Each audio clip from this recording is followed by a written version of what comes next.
Magandang buhay mga kapanalig. Happy Friday morning. Thanks God it's Friday. Today's Gospel Reflection. Sinabi ni Jesus, ang kailangan ko ay awa, hindi handog. Ipinapaalala dito na higit na mahalaga sa Diyos ang pusong marunong magmahal, magpatawad at umunawa kaysa sa panlabas na pagsunod sa mga tuntunin. Minsan nagiging abala tayo sa mga gawain sa simbahan o sa pagtupad sa mga obligasyon.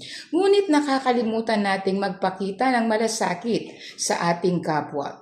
Walang saysay ang ating mga handog kung kulang naman tayo sa kabutihan, pagpapatawad at pag-ibig sa ating kapwa-tao.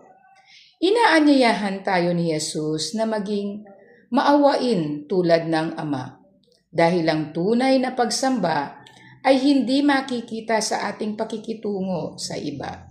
Sa pagtulong sa nangangailangan, sa pag-unawa sa nagkamali, at sa pagmamahal kahit hindi madali.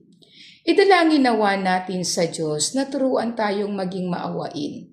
Naway hindi lamang ang ating mga salita at handog sa altar ang maiaalay sa Kanya, kundi ang pusong marunong magmahal, magpatawad at maglingkod sa ating kapwa.